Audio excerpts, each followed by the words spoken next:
The Great Hall of the Galactic Council had never been so quiet. 12 different species sat around the massive crystal table, their various forms of breathing creating the only sound in the chamber. Some had gills that fluttered softly. Others had multiple lungs that wheezed in rhythm. The Zephyrians made no sound at all as they absorbed energy directly from the air around them. Admiral Zexler of the Krillian Empire stood at the center of the hall, his tall, blue-skinned form cast long shadows under the artificial lights. 4 arms gestured as he spoke, each movement precise and calculated like everything else about his species. The datapad in his upper right hand contained information that would change the galaxy forever. "Honored delegates," Zexler began, his voice carrying the weight of centuries of military service. "We have gathered here today to address the human problem once and for all. The evidence I will present leaves no room for debate or compromise." The holographic display activated above the table, showing star maps that stretched across the known galaxy. Red dots marked human settlements, spreading like an infection across thousands of systems. What had started as a single world just over 1,000 years ago had grown into humanity's vast empire of colonies, trading posts, and exploration bases. "Observe their expansion pattern," Zexler continued, highlighting sections of the map. "No regard for established boundaries. No respect for territorial agreements. They have violated 17 separate interstellar treaties in the past 50 years alone." Ambassador Veltar of the Nexari species leaned forward on his tentacles. His large black eyes reflected the holographic display as he spoke in his musical voice. "Their violations are concerning, Admiral, but surely education and diplomatic pressure could modify their behavior." Zexler's 4 arms moved in what other Krillians would recognize as contempt. "Education, Ambassador? These creatures have been members of galactic society for 300 years. They have had ample time to learn civilized behavior. Instead, they grow more chaotic with each passing decade." The display changed to show footage from various human colonies. Markets filled with people shouting and bargaining. Children running through streets without proper supervision. Adults arguing about ideas and politics in public spaces. Ships launching toward unexplored systems without clearance from proper authorities. "Look at how they live," Zexler said, his voice rising slightly. "No order, no structure, no respect for hierarchy or tradition. They question everything, challenge every established norm, and infect other species with their dangerous ideas." Dr. Quindara of the Zephyrians shimmered slightly as she considered this. Her energy-based form could barely maintain physical coherence when she was thinking hard. "Are their questions truly dangerous, Admiral? Some of their scientific innovations have proven quite beneficial." "Beneficial?" Zexler's voice cracked like a whip. "Their innovations come from reckless experimentation that puts entire systems at risk. They conduct research that violates basic safety protocols. They explore regions of space that should remain untouched. And worst of all, they are teaching other species to behave the same way." The evidence continued to pile up on the display. Young Altarians were leaving their traditional meditation communities to start what humans called businesses. Peaceful Veldori merchants were adopting aggressive negotiation tactics they had learned from human traders. Even some Krillian military units were beginning to question orders and propose alternative strategies. "The contamination is spreading," Zexler declared. "Human concepts like individual freedom, creative thinking, and personal initiative are undermining the stability that has kept our galaxy peaceful for millennia. If we do not act now, their chaos will consume everything we have built." Hexmog of the Vrex military spoke for the first time, his insect-like mandibles clicking as he formed words. "What action do you propose, Admiral?" Zexler paused for effect, letting his gaze sweep across all 12 delegates. "Complete eradication. Every human settlement, every human ship, every human outpost must be eliminated from the galaxy. We must remove this species entirely before they can cause any further damage to galactic civilization." The silence that followed was deafening. Several delegates shifted uncomfortably in their seats. The Altarians began their traditional humming meditation, a sign of deep distress. The Valdori representative's skin changed colors rapidly, cycling through shades that indicated confusion and fear. "That is genocide," whispered Ambassador Vorthok, the council chairman. "We would be destroying an entire intelligent species." "Yes," Zexter replied without hesitation. "And it is necessary. The humans have proven they cannot coexist with civilized society. They are a cancer that will spread until it destroys everything we hold dear. The choice is simple: remove the humans or watch as they transform our ordered galaxy into their kind of chaos." The debate that followed lasted 18 hours. Every possible alternative was discussed and dismissed. Relocation to isolated systems would only delay the problem. Genetic modification to make humans more compliant was both technically impossible and ethically questionable. Strict quarantine would require constant military enforcement that would drain council resources for centuries. In the end, the vote was unanimous. 12 species agreed that humanity had to be completely eliminated from the galaxy. Operation Stellar Cleanse began within days of the council's decision. The Vrex provided bioweapons designed to target human genetic structure. Specifically, the Nexari contributed reality-warping technology that could erase entire colonies from existence. The Zephyrians offered their time manipulation abilities to prevent any humans from escaping to past or future timelines. Captain Jake Morrison was aboard the exploration vessel New Frontier when the first distress signals arrived. His ship was 3 months out from Earth, investigating strange energy readings in the Veil Nebula. The communications array crackled to life with desperate voices from the outer colonies. "This is New Austin Colony calling any human ships," came the first transmission. "We are under attack by unknown alien forces. They appeared without warning and began systematic bombardment of all civilian targets. Please respond. Please send help." More signals followed in rapid succession. New Shanghai reported bioweapon attacks that were killing only humans while leaving other species unharmed. The mining station at Ross 154 transmitted footage of Nexari reality weapons, simply erasing human structures from existence.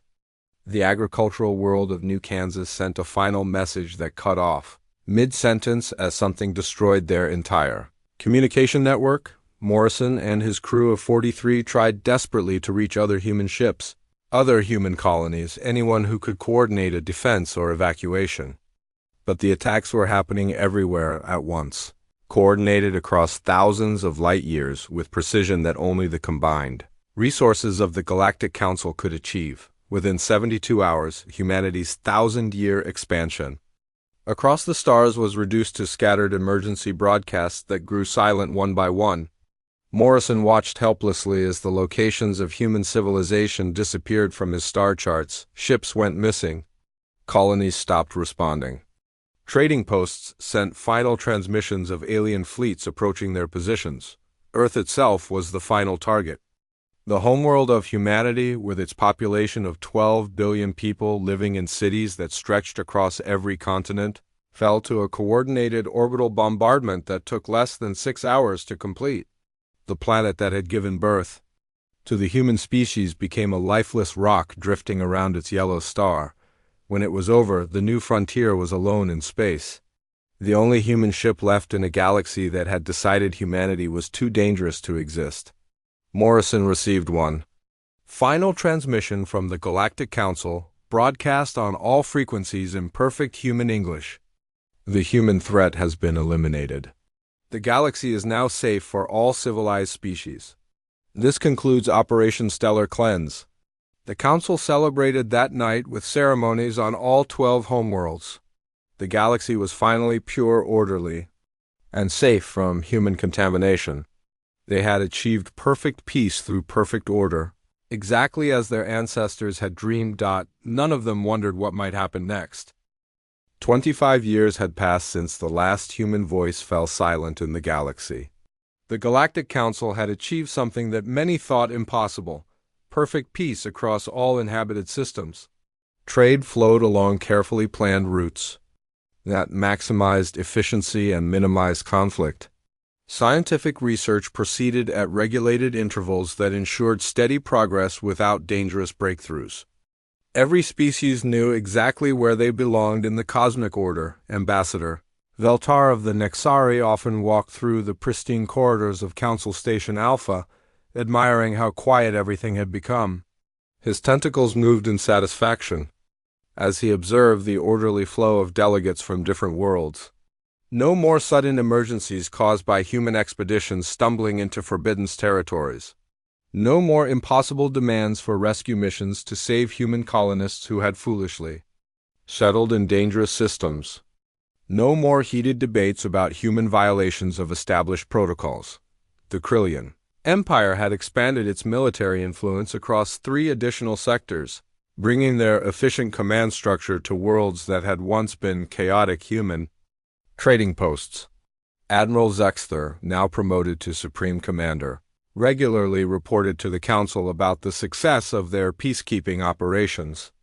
Conflicts that once required months of negotiation were now resolved in days through proper application of military hierarchy and discipline. The Valdori had taken control of all major trade networks, establishing committees that ensured fair profits for everyone involved. No more aggressive human merchants disrupting established pricing structures. No more human entrepreneurs creating new markets that upset traditional economic relationships. Commerce moved like clockwork, predictable and stable, with quarterly reports that showed steady but unremarkable growth across all sectors. Dr. Quindara of the Zephyrians stood in her research laboratory, watching her team of scientists work on their latest project. The energy-based beings moved through their tasks with perfect coordination, following established procedures that had been refined over decades. Their current research involved improving the efficiency of stellar energy collection, a project that would take exactly 7 years to complete according to their detailed timeline. Something felt wrong, though she could not identify what it was. The research was proceeding exactly as planned. Every experiment produced results that fell within expected parameters. Every theory was tested using approved methods that guaranteed safe and reliable outcomes. Yet Quindara found herself staring out at the stars, wondering why she felt so empty inside. Her assistant, Dr. Lumara, noticed her distraction. "Is there a problem with the energy collection project, Director?" "No problem," Quindara replied, her form shimmering slightly with uncertainty. "The work is progressing perfectly. All variables are controlled, all risks eliminated, all outcomes predictable. Then why do you seem troubled?" Quindara considered the question for a long moment. "Do you remember the old days before the humans were eliminated? The research stations were always full of unexpected discoveries. Scientists would ask questions that had never been asked before. They would attempt experiments that seemed impossible. Those were dangerous times," Lumara reminded her. Human scientists often created problems that took years to solve. Their reckless experimentation threatened entire systems on multiple occasions.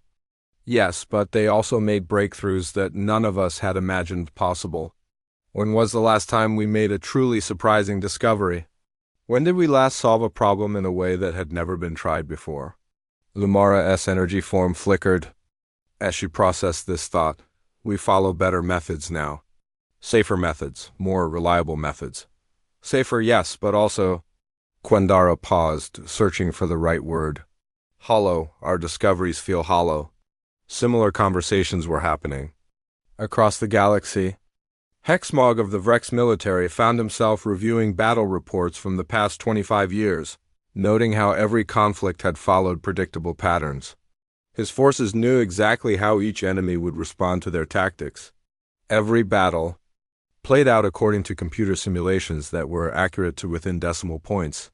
He missed the chaos of fighting alongside or against human forces. Humans had been impossible to predict in combat. They would attempt strategies that violated every rule of military science and somehow succeed through pure determination and creative thinking. A human commander might attack with insufficient forces and win through unexpected tactics. Human soldiers would refuse to retreat from hopeless positions and then turn certain Defeat into improbable victory. Now wars were mathematical exercises. Input the variables, run the calculations, execute the predetermined strategy, achieve the expected outcome. Efficient, certainly. But Hexmog realized he had not felt the thrill of a real challenge in decades. The Altarians had achieved unprecedented levels of philosophical and artistic achievement. Their meditation centers produced beautiful works that exemplified their refined aesthetic principles. Sculptors created pieces that perfectly balanced form and meaning. Writers composed literature that explored the depths of Altarian consciousness. With elegant precision, yet master philosopher Caven found himself reading archived human literature in his private study. Human writers had been crude by Altarian standards, lacking the sophisticated techniques that took centuries to master. But their stories contained something that modern Altarian literature seemed to have lost. They were unpredictable, chaotic, full of conflict and struggle and triumph against impossible odds. Human characters made choices that defied logical analysis. They would sacrifice everything for abstract concepts like freedom or love or justice. They would fight hopeless battles and somehow find ways to win. Their stories were messy and emotional and illogical, but they made Kaiven feel things that perfectly crafted Altarian literature could not, the pattern repeated across every species. In the galaxy, progress had become predictable. Art had become derivative. Science had become safe. Military conflicts had become mathematical. Trade had become regulated. Even crime had become organized and efficient, with criminals following established patterns that law enforcement could easily counter. Ambassador Vorthak, now elderly and nearing the end of his term as council chairman, spent long hours in his office reviewing reports from across the galaxy. Every sector reported stability, prosperity, and peace. Crime rates were at historic lows. Economic growth was steady and sustainable. Scientific advancement continued at acceptable rates. Military readiness was optimal. By every measurable standard, the galaxy had never been in better condition. The elimination of humanity had achieved exactly what the Council had intended: perfect order, perfect peace, perfect stability. So why did Vorthak feel like something essential had been lost?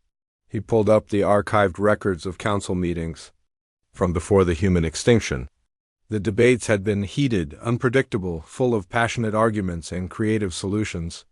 Delegates would propose ideas that seemed impossible, then somehow find ways to make them work. Problems that appeared unsolvable would suddenly have solutions that no one had considered. Now, council meetings followed established procedures with mechanical precision. Every issue had predetermined solutions based on precedent and regulation. No one proposed impossible ideas anymore. No one asked uncomfortable questions. No one challenged the established order. The galaxy was perfect, orderly, and somehow lifeless. Vorthak closed the archive files and stared out his office window at the stars. Somewhere among those distant suns, humanity had once lived and thrived and caused chaos wherever they went. The Council had been so certain that eliminating them would solve every problem. They had succeeded beyond their wildest dreams. The galaxy was exactly what they had wanted it to be. Gradually, Vorthak was beginning to suspect that they had made the worst mistake in galactic history. The first warning came from the furthest edge of the galaxy, in a region that humans had once called the Burning Edge. Long-range sensor stations detected something impossible, a massive gravitational disturbance that seemed to be consuming entire star systems. The readings made no sense according to established physics, showing gravity wells that grew stronger by feeding on matter and energy. Commander Vexanol of the Krillian Deep Space Fleet received the alert while patrolling the outer rim territories. His ship, the Cosmic Order, was one of the most advanced vessels in the galaxy, equipped with technology from all 12 Council species. When the distress beacon activated from Sensor Station Omega-7, he immediately altered course to investigate. "Sir, we are receiving the automated emergency signal," reported his navigation officer. "Station Omega-7 has gone completely silent. All communication attempts are failing." Vexanol studied the readings on his command screen. The station had been monitoring empty space, watching for any signs of unknown threats from beyond the galactic boundary. For 300 years, it had faithfully reported nothing but cosmic background radiation and the occasional stray asteroid. Set course for the station's last known position, he ordered. Maximum speed. The journey took 18 hours, during which his communications officer continued trying to reach other monitoring stations in the region. One by one, they fell silent. First station Omega 6, then Omega 5. Then the entire outer perimeter network went dark in a pattern that suggested something was moving systematically through the region. When the cosmic Oda finally arrived at station Omega 7's coordinates, they found nothing. The massive space station that had orbited an empty star for centuries was simply gone. No debris, no energy signatures, no trace that it had ever existed. The star itself looked wrong somehow, dimmer than it should have been, as if something was slowly draining its light. Captain, sensors are detecting a massive gravitational anomaly approximately 2 light-years from our current position, the science officer reported. The readings are unlike anything in our databases. Through the main view screen, they could see it in the distance, a writhing darkness that seemed to bend space around itself. Stars near the phenomenon appeared stretched and distorted, their light twisted into spiral patterns before vanishing entirely.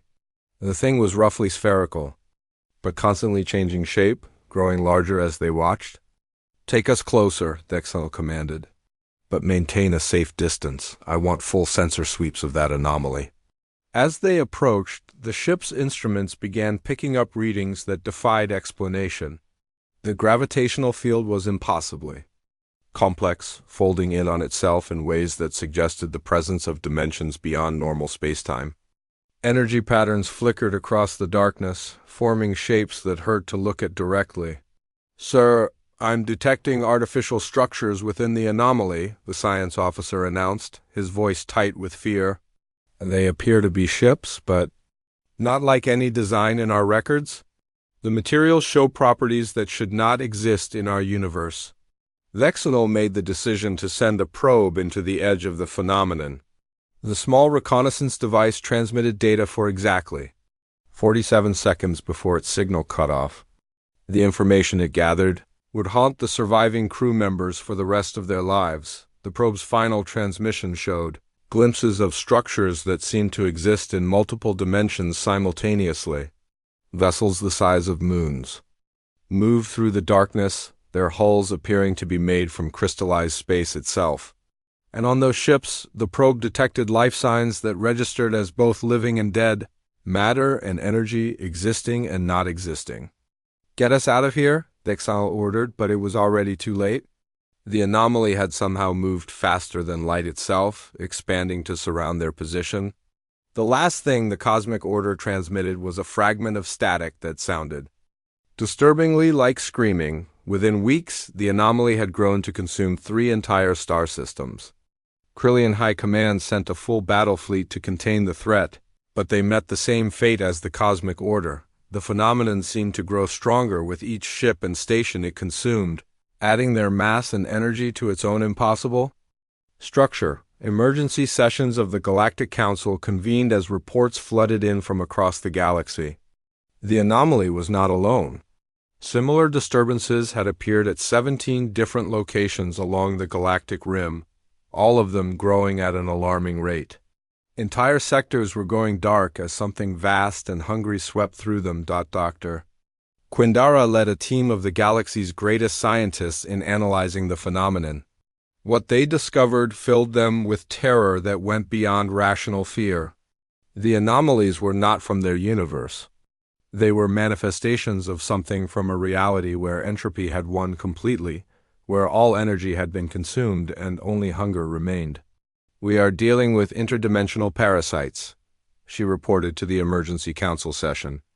"They exist in a universe where everything has already died, and now they are trying to drain energy and life from our reality." The assembled delegates listened in growing horror as Quindara explained her findings.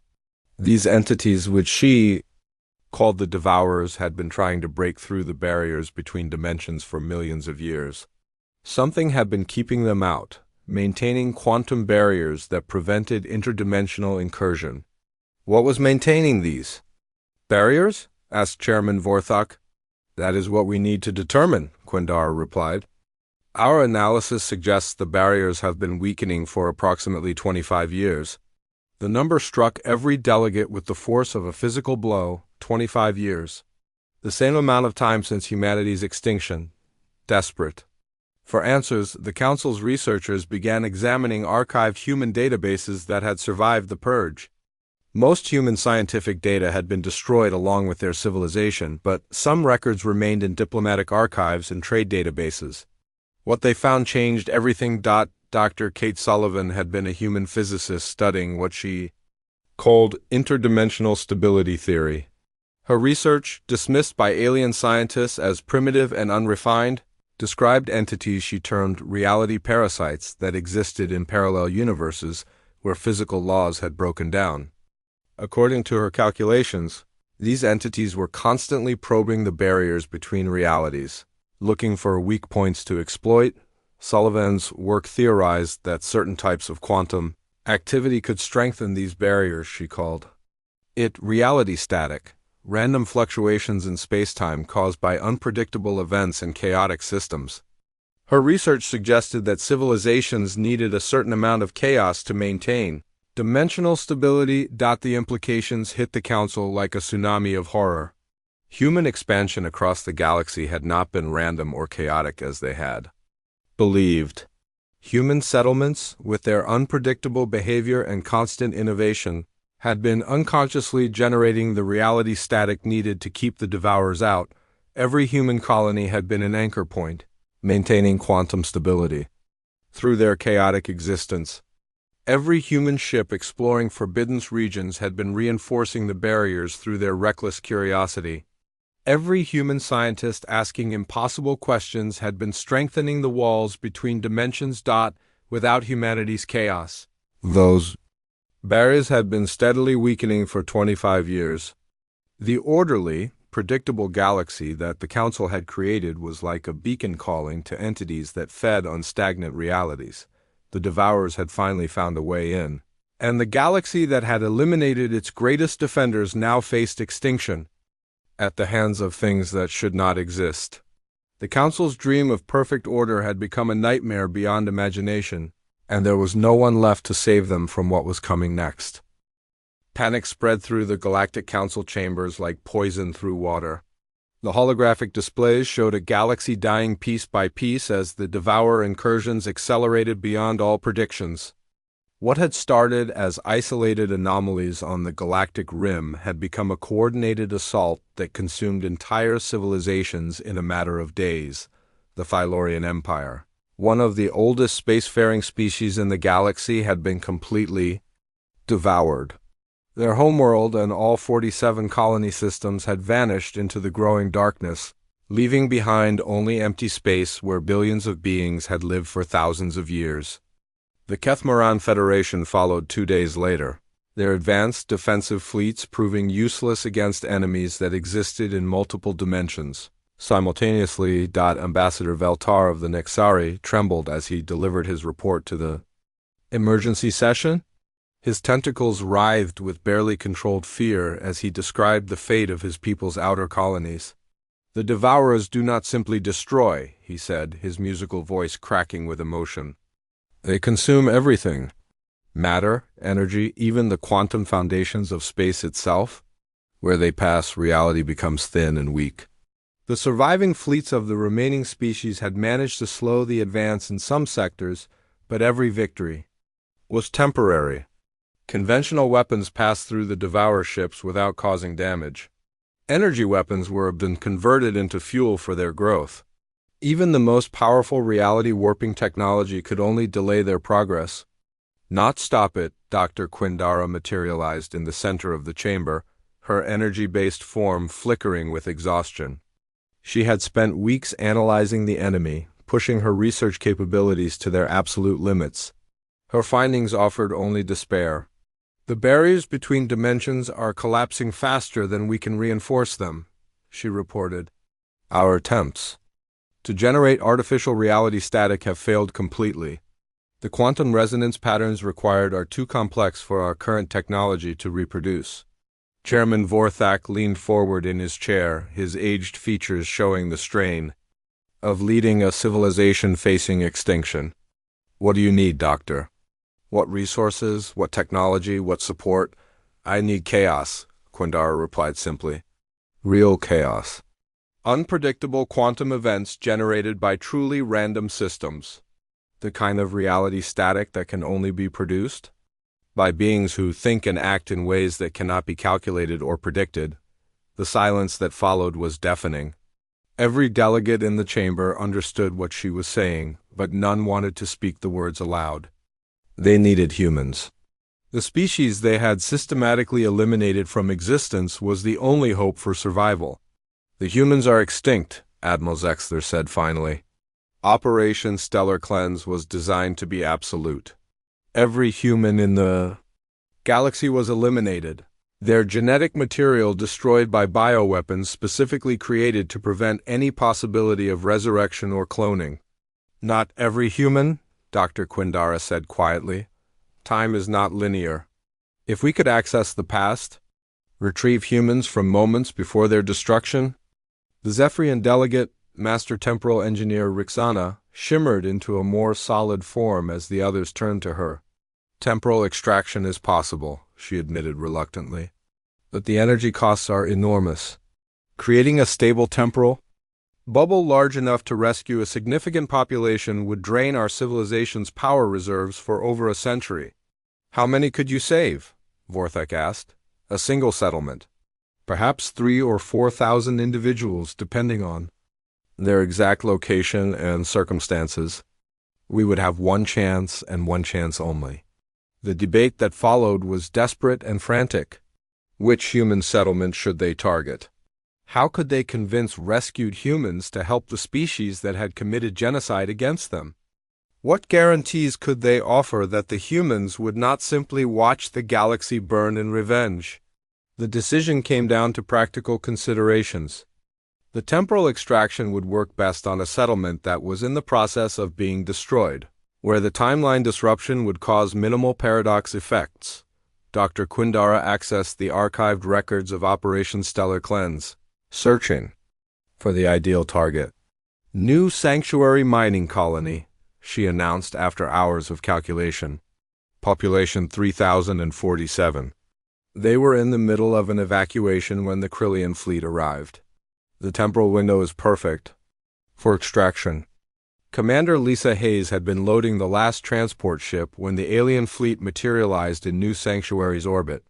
Her colony had received warnings from other human settlements about the systematic attacks, and they had been preparing to flee to deeper space.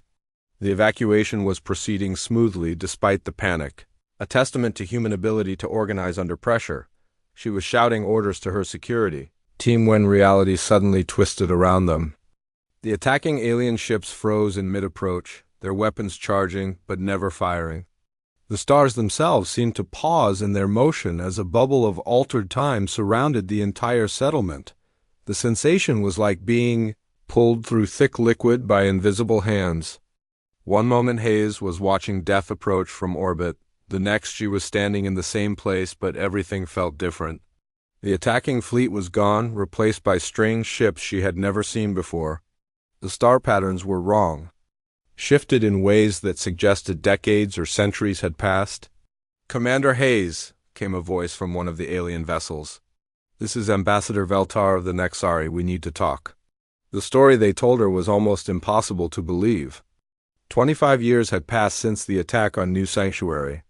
Every other human settlement had been destroyed in a coordinated genocide carried out by the Galactic Council. Earth itself was dead, its 12 billion people reduced to ash, and Memory. Hayes listened to their explanation with the cold attention of a career military officer evaluating enemy intelligence. Her people had been pulled through time by the same species that had murdered their entire civilization. Now those aliens wanted help fighting enemies from another dimension. "You killed 12 billion people," she said when the aliens finished their presentation. You eliminated every human colony, every human ship, every human child in the galaxy, and now you want us to save you. Yes, Veltar replied simply. We made a terrible mistake. We realize that now. The Devourers are consuming everything, and only human chaos can stop them. We are begging for your help. Hayes looked around at her 3,000 surviving colonists, the last humans in existence as far as anyone knew. Men, women, and children who had been seconds away from death, now thrust into a galaxy that had tried to erase them completely. You're asking us to risk our lives for the same people who murdered our species, she said. What makes you think? We won't just watch you all die? Because you are human, Chairman Vorthak said, joining the communication.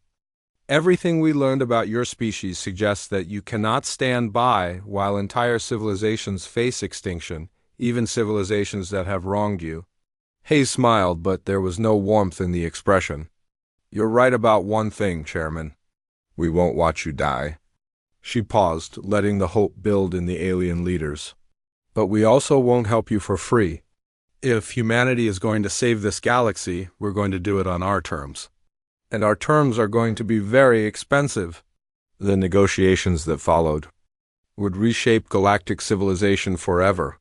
For the first time in the galaxy's recorded history, humans held all the advantages in a diplomatic exchange. The aliens had nothing to bargain with except their own desperate need for survival, while humanity possessed the only thing that could stop the Devourers from consuming everything. Hayes and her advisors took their time, letting the alien leaders sweat while more star systems fell to the interdimensional invaders. They had waited 25 years for this moment. Even if they had not known it was coming, now it was time to collect payment for genocide. Commander Lisa Hayes stood before the assembled representatives of 12 alien species, her expression as cold as deep space. Behind her, 3,000 humans waited in their rescued ships, the last survivors of a civilization that had once spread across 1,000 worlds. The aliens had come to them desperate, begging for help against enemies they could not defeat alone. These are our terms, Hayes announced, her voice cutting through the chamber like a blade. The Galactic Council will be dissolved immediately and replaced by a new federation with humans holding permanent leadership positions in all military, exploration, and emergency response departments. Chairman Vorthak shifted uncomfortably in his seat. Commander, surely we can negotiate more reasonable arrangements. Every species that participated in Operation Stellar Cleanse will provide full reparations. Hayes continued, ignoring his interruption. Technology transfers, resource allocations, and territorial concessions. The complete archives of all scientific research will be turned over to human authorities. Admiral Zexther S. arms tensed with barely controlled anger. You cannot expect us to surrender control of our own territories to a species of 3,000 survivors. Hayes smiled, and every alien in the room felt a chill run through their beings. Admiral, let me explain something about leverage. Right. Now, the Devourers are consuming approximately 40 star systems per day. By our calculations, you have maybe 6 months before they reach the core worlds where most of your populations live. We are the only beings in this galaxy who can stop them. She gestured to the holographic display showing the expanding zones of destruction. You can accept our terms and have a chance to survive under human leadership, or you can maintain your pride and watch everything you built turn into empty space. Your choice. The negotiations continued for 3 days while more civilizations fell to the Devourers. The aliens tried every diplomatic trick they knew, but Hayes and her advisors remained unmoved. They had learned patience during humanity's expansion across the stars, and they could wait while their enemies grew more desperate with each passing hour. Finally, with the Devourer fleets advancing toward major population centers, the alien delegates agreed to every human demand. The most important concession was unlimited expansion rights for humanity, with the authority to establish colonies anywhere they deemed necessary for galactic security. Now, Hayes said once the agreements were signed, let me tell you how we're going to kill these interdimensional parasites. The human solution was typically impossible by alien standards. Rather than trying to rebuild the quantum barriers that had kept the Devourers out, Hayes proposed something that made every alien scientist in the room question human sanity. They would board the Devourer ships and fight the entities in direct combat across multiple dimensions. Dr. Quindara flickered with disbelief. Commander, these beings exist partially outside our reality. Physical combat is impossible. Wrong, Hayes replied. Physical combat is difficult. Impossible would mean we wouldn't try it.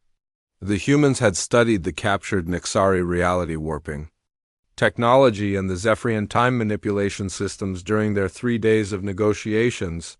While the aliens had argued about terms, human engineers had been designing weapons and equipment that could function in interdimensional space. Captain Ryan Clark volunteered to lead the first assault team into what the humans designated as the space between spaces. His squad of 12 volunteers would use modified alien technology to insert themselves directly into a devourer hive structure, where they would attempt to destroy the entities from within their own dimensional anchor points. If these things want to eat our reality, Clark announced to his team, they're going to have to digest us first. And we're not going down easy. The mission launched from New Sanctuary's command ship as the first human strike against the Devourers. Clark's team disappeared into a swirling portal of twisted space-time, carrying weapons that existed in 7 dimensions simultaneously and armor that phased between matter and energy. His final transmission before entering the Devourer realm became legendary among the surviving species. Control, this is Strike Team Alpha. We have visual contact with the target. These things are big, ugly, and about to learn why you don't mess with humans. See you on the other side? The battle lasted 18 hours in normal space. But time flowed differently in the interdimensional void where the fighting took place. Clark's team moved through structures that defied description, hunting entities that fed on the fundamental forces of reality itself. They used tactics that no sane military strategist would approve, splitting up to cover more ground, attacking targets that were obviously too powerful for their weapons, and refusing to retreat even when overwhelmed. It should have been a suicide mission. Instead, it became humanity's first victory against an impossible enemy. When Clark's team emerged from the portal, they brought with them the core matrix of a Devourer hive ship. The massive entity that had been consuming star systems collapsed into normal space and died, its reality warping abilities neutralized by human stubbornness and creative violence. The success of the first mission opened the floodgates for human expansion. Hayes authorized the use of Zephyrian temporal technology to rescue more human settlements from the moment of their destruction.